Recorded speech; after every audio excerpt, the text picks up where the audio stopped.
مدینہ منورہ میں سینما گھر کھولنے کا اعلان۔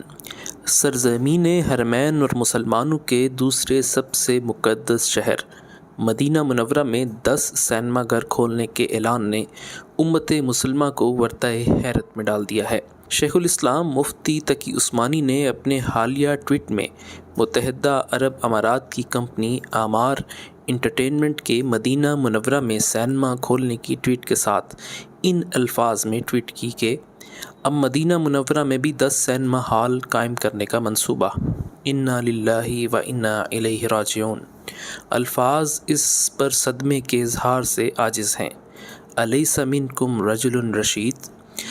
یاد رہے کہ سعودی عرب میں 35 سال کی پابندی کے بعد سن 2018 میں سینما کھلنے کا آغاز ہوا تھا۔ گزشتہ 3 سالوں میں سعودی عرب کے 12 شہروں میں 34 سینما گھر کھولے گئے ہیں، جبکہ اگلے کچھ عرصے میں 70 نئے سینما کھولے جانے کا امکان ہے۔ سعودی پریس ایجنسی کے مطابق ان 3 سالوں میں 1,20,00,000 سینما کے ٹکٹ فروخت ہوئے ہیں، جبکہ مملکت میں پہلی بار جدہ میوزک فیسٹیول کے عنوان سے موسیقی کا میلہ بھی سجایا گیا، جس میں دنیا بھر سے موسیقاروں نے شرکت کی۔ اس کے ساتھ ساتھ الیکٹرانک ڈانس فیسٹیول دسمبر 2019 میں ریاض میں منعقد کیا گیا، جو 3 دن تک جاری رہا اور اس میں 4 لاکھ افراد نے شرکت کی۔ اس کے ساتھ ساتھ سعودی عرب کی تاریخ میں پہلی مرتبہ 2019 میں خواتین کا ریسلنگ کا پہلا میچ بھی منعقد کیا گیا۔ اس میچ کا انعقاد ریاض کے کنگ فہد انٹرنیشنل اسٹیڈیم میں ہوا، جس میں 68,000 لوگوں کے بیٹھنے کی گنجائش ہے، جبکہ سعودی عرب میں پہلے انٹرٹینمنٹ سٹی کا منصوبہ بھی بنایا گیا ہے، جہاں ایک طرف موسیقی، ڈانس اور سینما گھروں کو زینت دی جا رہی ہے، وہیں دوسری طرف مذہبی حوالے سے بھی سعودی عرب میں تبدیلی لائی جا رہی ہے، جس کے تحت جون 2021 میں اسلامی امور کی وزارت نے اعلان کیا تھا کہ مساجد کے لاؤڈ اسپیکروں کی آواز کو اپنی بلند ترین سطح سے کم کر کے اسے 1/3 تک اونچا کرنے کے بعد اذان دی جا سکے گی۔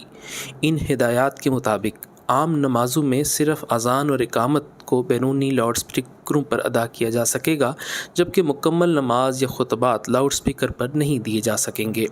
جبکہ اس کے ساتھ ساتھ سعودی عرب میں اوقات نماز کے دوران دکانیں کھلی رکھنے کی اجازت بھی دے دی گئی ہے، جبکہ اس سے قبل نماز کے اوقات میں دکانیں بند رکھنے کی پابندی تھی۔ یہ تبدیلیاں ولی عہد محمد بن سلمان کی جانب سے ملک کو قدرے آزاد خیال اور مذہب کا عوامی زندگی سے کردار کم کرنے کی کوششوں کے سلسلے کی تازہ ترین کڑی ہیں۔ یاد رہے کہ اس سے قبل بھی مفتی تقی عثمانی سعودی عرب کی جانب سے اس طرز کے اقدامات کے خلاف ٹویٹ کر چکے ہیں۔ 31 جولائی 2021 کو اپنے ٹویٹ میں مفتی صاحب نے محمد بن سلمان کے متنازع انٹرویو کے تناظر میں کہا کہ حج اور عمرے پر پابندیاں اور سب سے بڑھ کر سنت کی اخبار احاد کو حجت قرار نہ دینا، یہ باتیں نشاندہی کر رہی ہیں کہ ملک کا رخ بدل رہا ہے۔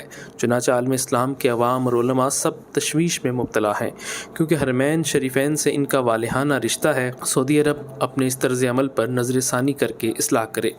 جبکہ اپنے دوسرے ٹویٹ میں انہوں نے کہا کہ حرمین شریفین اور حجاج کی بے مثال خدمت کی وجہ سے ہمیشہ سعودی عرب کے مداح رہے ہیں، لیکن اب جو افسوسناک خبریں سوشل میڈیا پر اور کچھ براہ راست آ رہی ہیں، وہ اسلامی اور خود ملک عبدالعزیز کی روایات کے خلاف ہیں۔